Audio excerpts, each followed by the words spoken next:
You don't overthink because your mind is broken. You overthink because your emotional system is tired, and that distinction matters more than people realize. Most explanations about overthinking stop at the surface. They blame anxiety, they blame personality, they blame a lack of discipline or control. But overthinking is rarely about excess thinking.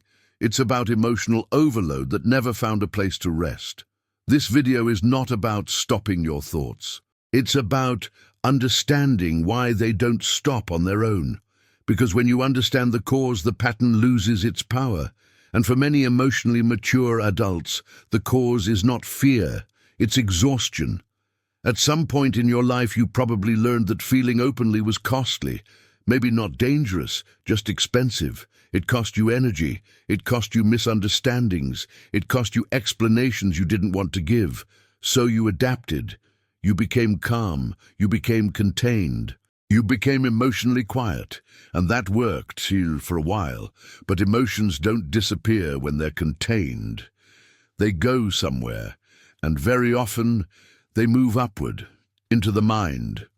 Overthinking is what happens when emotion doesn't get processed emotionally. It gets processed cognitively instead.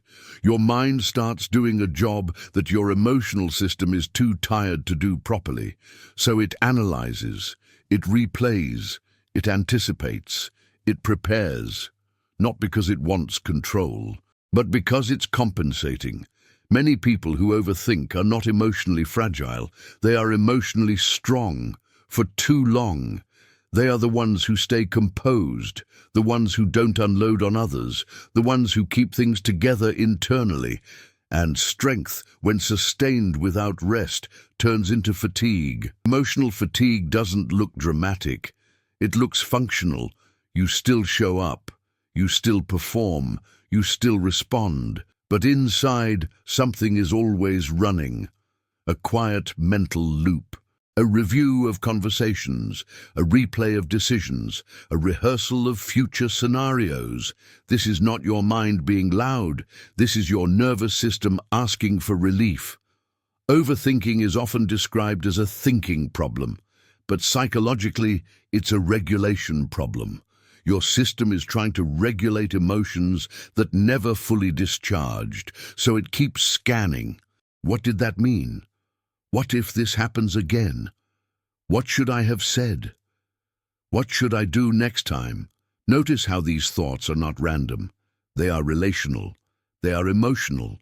They are connected to meaning, safety, and outcome. Your mind is trying to protect you from future emotional cost. It's doing risk assessment on an emotional level. And it does this especially when you are tired. Not physically tired. Emotionally tired. Emotional tiredness doesn't come from feeling too much. It comes from holding too much alone, from processing quietly, from understanding without being understood, from adapting without being acknowledged. You become the stable one, and stability becomes your identity. But stability without release becomes tension, and tension seeks an outlet. For many adults, that outlet is thought. This is why overthinking often increases at night, when you stop doing, when distractions fade. When your system finally has space, the mind steps in, not to torture you, but to finish what the day didn't allow you to process. You're not thinking too much. You're finally thinking at all, because during the day, you were managing. At night, your guard drops, and everything you held quietly starts knocking. There's another misunderstanding here. People think overthinking means you don't trust yourself. In reality, it often means you've learned that being unprepared has consequences. You think ahead because you've been hurt by not seeing things coming. You replay because you learned that small details matter. You analyze because you don't want to repeat emotional losses. This is not insecurity, it's learning. But learning without rest turns into hypervigilance. And hypervigilance is exhausting. Emotionally tired people don't lack awareness. They have too much of it. They notice shifts. They sense changes. They feel undercurrents. But they don't always express them. So the awareness accumulates, and the mind keeps track. Overthinking is awareness without release. If you relate to this, it doesn't mean something is wrong with you. It means your system has been working overtime, quietly, efficiently, for a long time, and no system can do that forever without side effects. One of the most damaging ideas about overthinking is the demand to just stop. Stop thinking. Stop analyzing. Let it go. But your mind doesn't stop on command, especially when it's carrying emotional weight. Stopping thoughts without addressing emotional fatigue is like turning off an alarm without checking for smoke. The alarm isn't the problem. It's the signal. Emotionally tired people often feel misunderstood here because they are told to calm down when they already are calm. They are told to relax when relaxation feels unsafe. Because when you've learned to hold things together, letting go feels like losing control. So your mind stays alert. It stays active. It stays ahead, not because it enjoys it, but because it doesn't trust rest yet. This is why overthinking is often worse in people who appear composed. People assume anxiety looks chaotic, but anxiety can look very quiet. It can look like politeness, like over-preparation, like constant reflection. It can look like someone who never explodes, but never fully rests either. The key shift is this: you don't need to silence your thoughts. You need to give your emotional system permission to rest. That doesn't mean venting to everyone. It doesn't mean dramatic expression.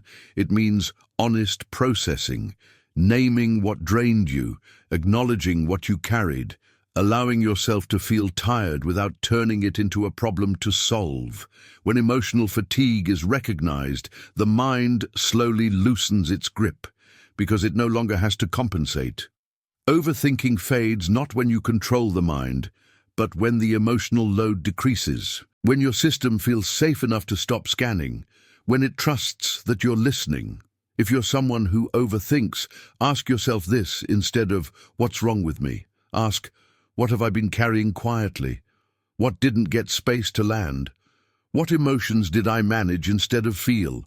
These questions don't create noise, they create relief. You are not overthinking because you are weak. You are overthinking because you have been strong for a long time. And strength without rest always asks for payment, often in the form of thought. Understanding this changes the relationship with your mind. You stop fighting it. You stop judging it. You start listening. And when the system feels heard, it doesn't need to shout.